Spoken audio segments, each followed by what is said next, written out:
Time नहीं लूँगा, थोड़ी मोटी मोटी बातें बताना ज़रूरी है ताकि इसको आप अप्रिशिएट कर सकें।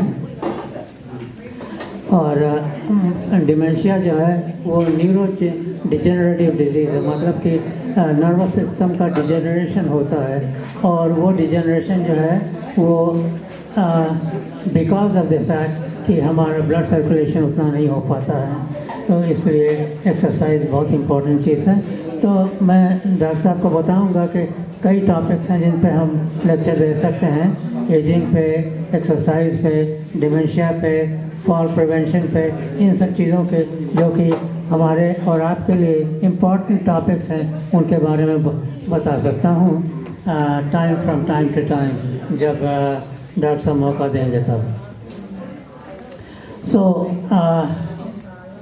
देखिए, ये तो इतना डिमेंशिया की बात है, और रिज़ल्ट में ये होता है कि इसकी वजह से आदमी सोशलाइज नहीं कर पाता है, क्योंकि मिले भी आप लोगों से तो आपको ये नहीं समझ में आता आप क्या बात करें। लेकिन डिमेंशिया को रोकने के लिए 2-3 बातें बहुत और ज़रूरी हैं। डिमेंशिया ये ऐसा नहीं है कि वो होना ज़रूरी ही है, इट इज़ प्रिवेंटेबल। तो प्रिवेंट कैसे होगा? एक्सरसाइज करने से और सोशलाइज करने से। Socialization is a very very important factor कि वो उसको, इसलिए मैंने भी अभी सीनियर्स क्लब ज्वाइन कर लिया कि ऐसा ना हो कि मुझको डिमेंशिया हो जाए। तो मैं आप सब लोगों से मिलकर दोस्ती करना चाहता हूँ, और उसमें मेरा सेल्फ इंटरेस्ट है, लेकिन साथ साथ आपको भी फ़ायदा होगा कि किसी से बात करने को मिलेगा। डिमेंशिया हो जाने से फिर आदमी जो है इनकेपेबल हो जाता है ट्रैवल करने के लिए, बातचीत करने, सोशलाइज करने से या करने के लिए, या बैंकिंग करने के लिए। Banking is a very important thing, जो कि अगर आप बैंकिंग नहीं कर पाएंगे तो आपका जो कुछ भी आपने ज़िंदगी भर की कमाई है उसको कुछ और लोग स्विंडल कर सकते हैं। और ऐसा है कि इस ओंटारियो प्रोविंस में advanced dementia which is Alzheimer's disease, करीब 250,000 पीपल अभी हैं ओंटारियो में जिनको अल्जाइमर्स डिजीज़ है। और वो जो है वो अब they can take care of themselves, तो उनके लिए क्या, अब फैमिली मेम्बर्स भी कितना केयर करेंगे। अब ये तो हिंदुस्तान का तरीका था, जबकि बच्चे और एक्सटेंडेड फैमिली सब मिल करके केयर करते थे, लेकिन यहाँ पे सबको अपनी अपनी ज़िंदगी का ख्याल रखना होता है, तो nobody can give you so much time and care, इसलिए institutional care is important.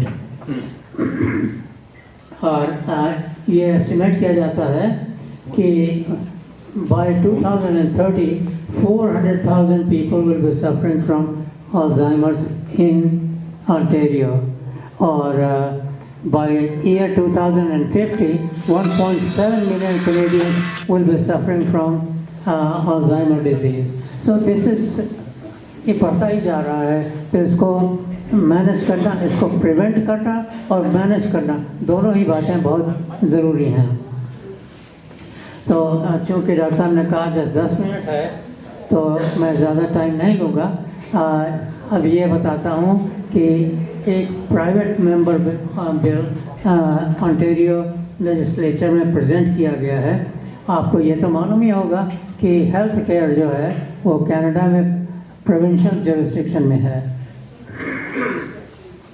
So federal government नहीं कुछ करती है, सिवाय इसका कि पैसा दे देती है डिफरेंट प्रोविंसेस को, वो लोग मैनेज करते हैं।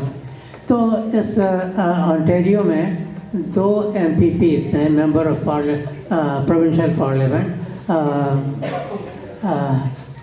नाम नटालिया कोसेंडोवा और लॉरा स्मिथ, इन दोनों ने मिल करके प्राइवेट मेंबर बिल प्रेजेंट किया है कि डिमेंशिया केयर ओंटारियो में बढ़ाया जाए। और उसका क्या, क्योंकि जो लोग जिनको डिमेंशिया हो जाता है फिर उनको बड़ी बड़ी प्रॉब्लम होती है, अल्जाइमर हो गया, और जो इंस्टीट्यूशनल केयर है उनमें कोई ख़ास एम्फेसिस नहीं दिया जाता है, देन दे आर नेग्लेक्टेड।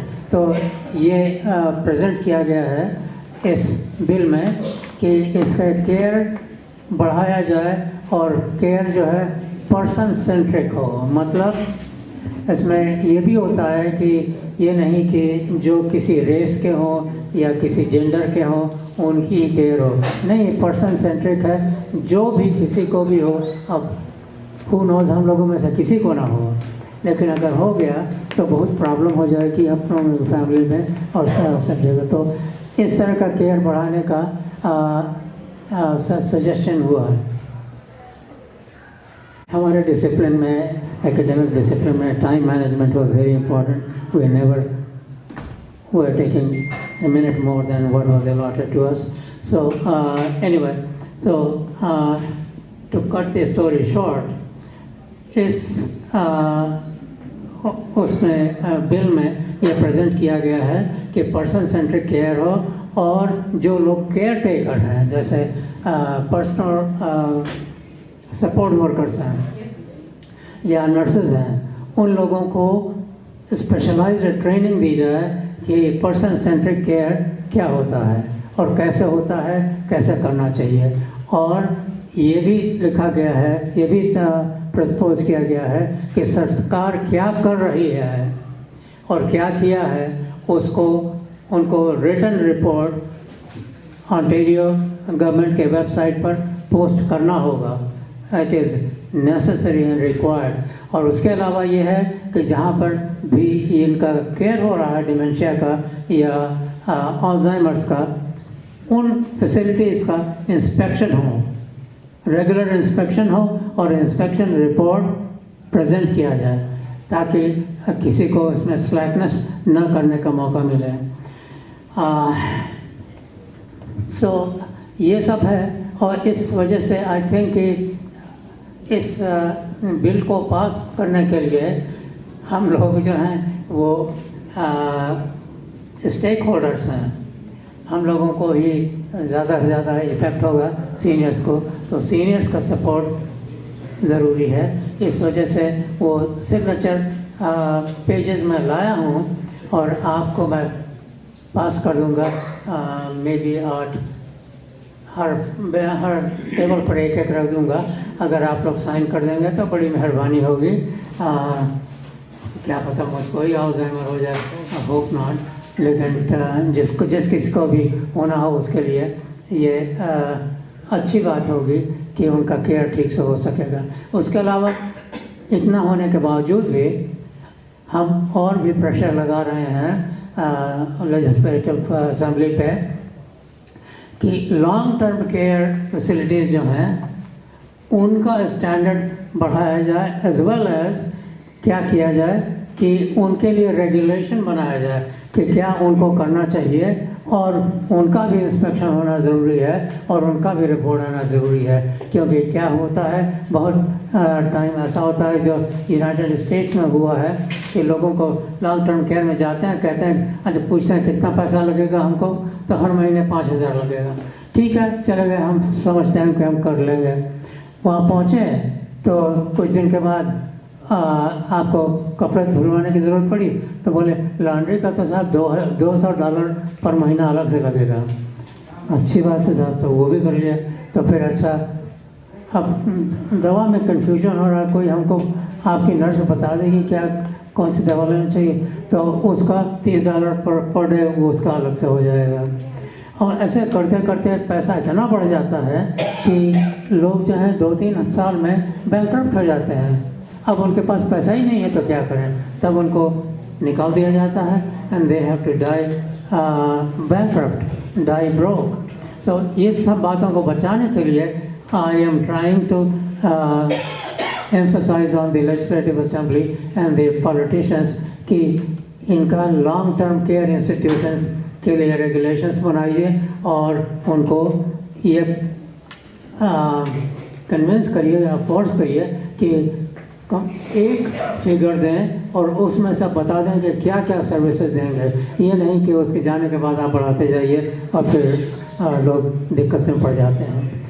तो इसके बाद आपको कुछ सवाल जो पूछना होगा पूछेगा, लेट मी एक तो ये क्वेश्चन है, दो क्वेश्चन है शॉर्ट। एक तो what is the main reason for dementia and what is what What is the main main reason reason?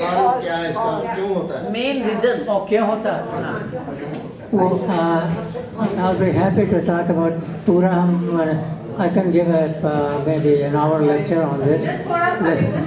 Shortcut. अच्छा, शॉर्टकट में ये होता है कि पहली बात तो ये है कि there is a decrease in the blood circulation in the brain. तो दो तीन चीज़ें बहुत ही ज़रूरी हैं इनको प्रिवेंट करने के लिए। एक तो रेगुलर एक्सरसाइज होना ज़रूरी है, दूसरी बात सोशलाइज करना ज़रूरी है।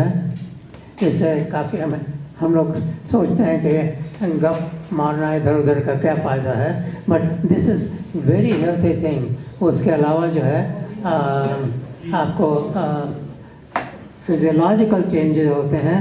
वो ऐसा होता है कि एक प्रोटीन बन जाता है ब्रेन में जो एमिलॉइड कहलाता है, और वो जो है डिपॉजिट होने लगता है, और ब्रेन में billions of neurons are there.